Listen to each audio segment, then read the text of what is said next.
بسم الله الرحمن الرحيم الحمد لله رب العالمين والصلاة والسلام على أشرف الأنبياء والمرسلين سيدنا محمد وعلى آله وصحبه وسلم تسليما سبحانك اللهم لا علم لنا إلا ما علمتنا إنك أنت العليم الحكيم اللهم فقهنا في ديننا ووفقنا للعمل بما علمتنا وزدنا علما وارزقنا الإخلاص في القول والعمل برحمتك يا أرحم الراحمين يا رب العالمين.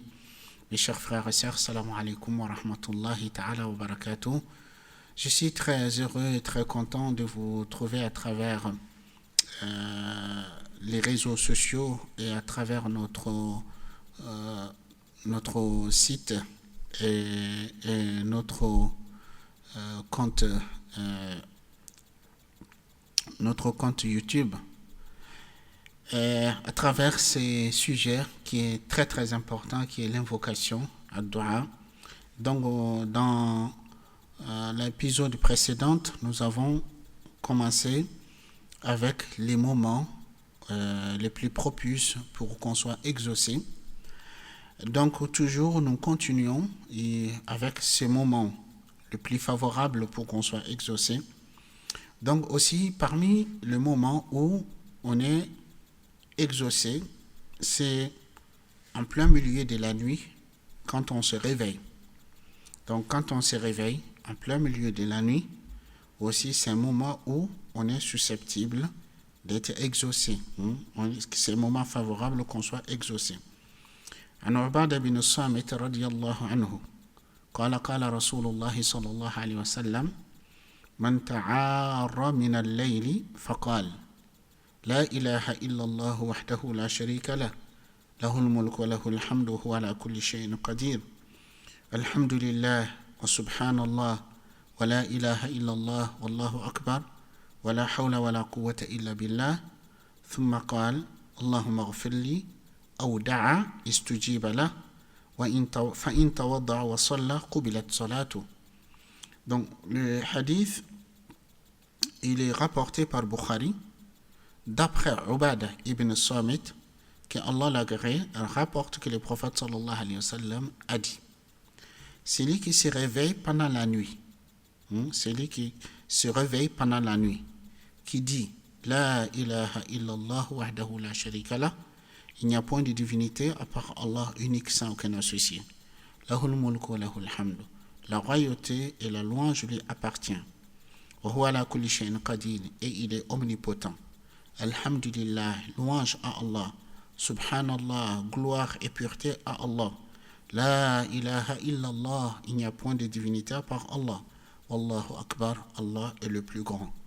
Wala hawla wala quwwata illa billah, il n'y a de force ni de puissance que par Allah. Ensuite, qui dit Allahumma ghfirli, oh Allah, pardonne-moi. Ou bien qu'il invoque Allah, il sera exaucé. Et s'il fait ses ablutions, qu'il prie, sa prière sera acceptée. Sa prière sera acceptée.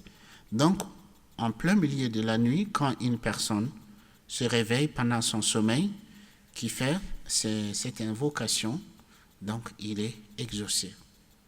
Donc aussi, mes chers frères et sœurs, il faut savoir que dans la journée aussi, nous avons des moments propices qu'on soit exaucé.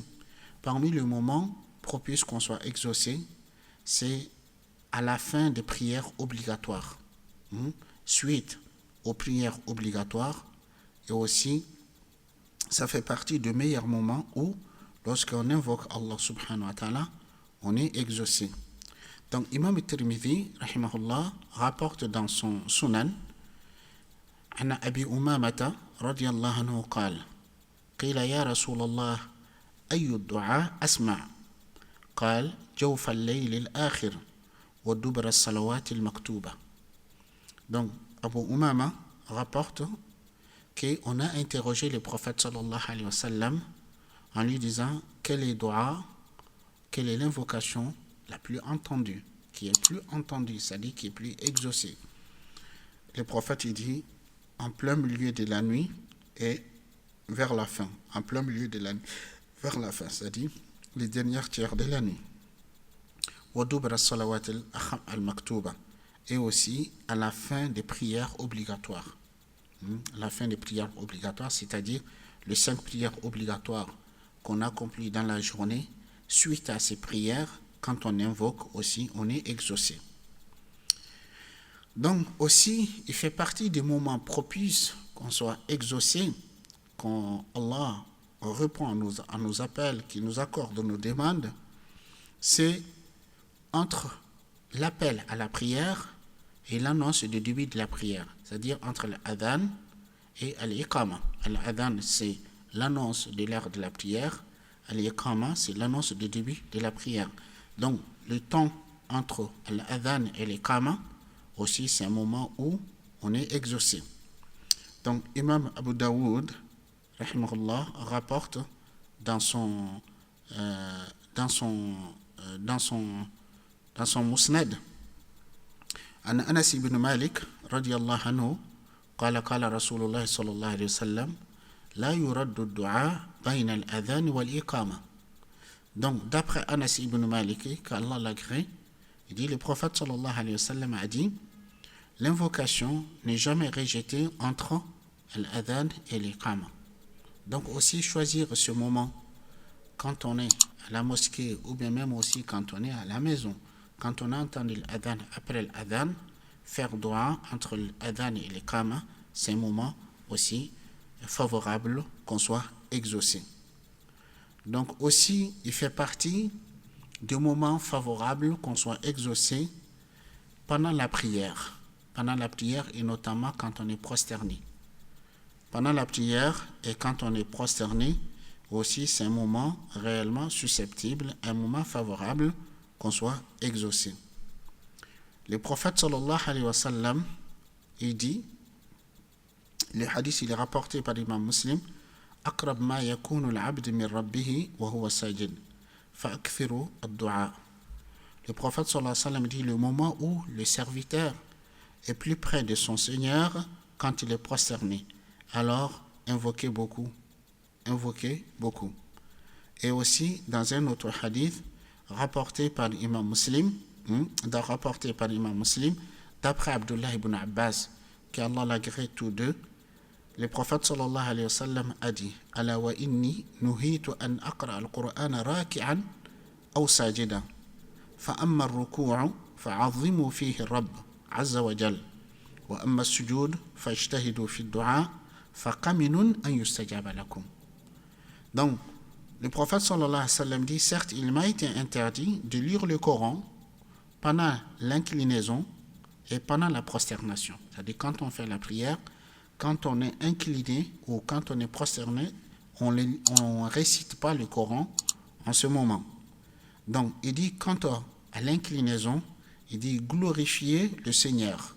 Glorifiez le Seigneur pendant que vous êtes incliné.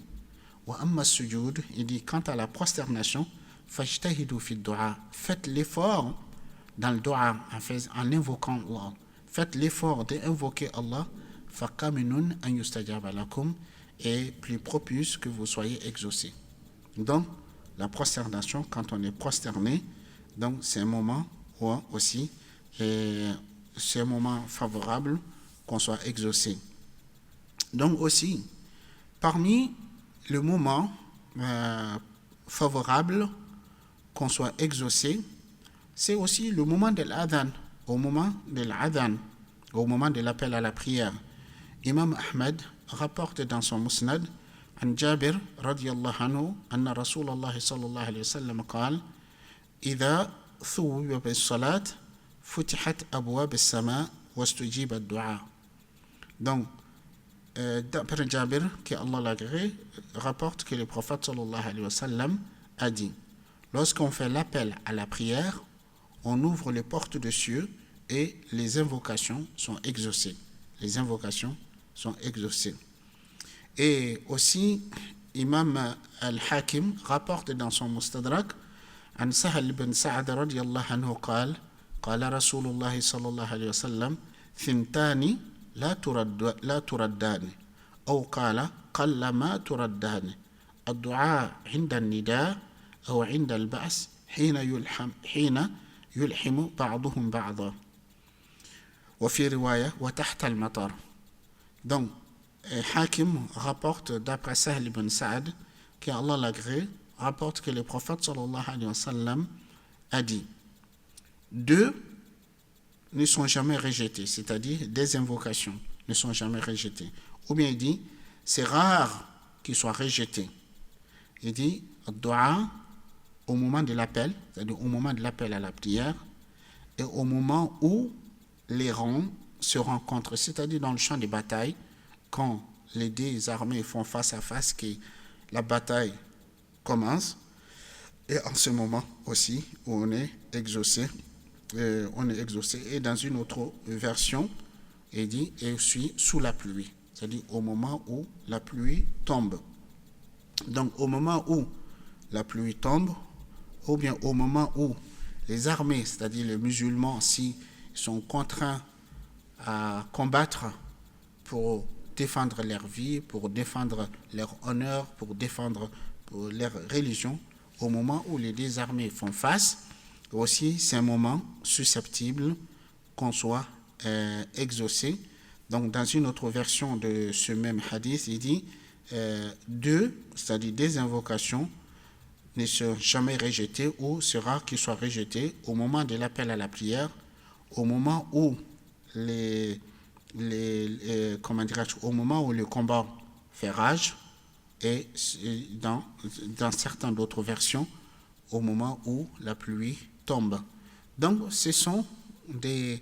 Donc, si une personne qui choisit ce bon moment, ce moment le plus approprié pour invoquer Allah subhanahu wa ta'ala, la personne a plus de chances qu'elle soit exaucée parce qu'elle a choisi le bon moment de faire ses invocations.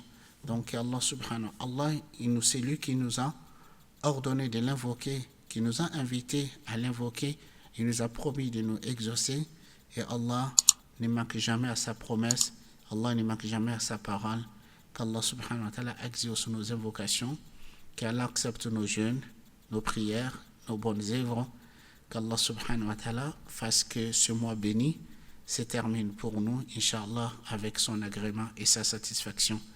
Wassalamu alaikum wa rahmatullahi wa barakatuh.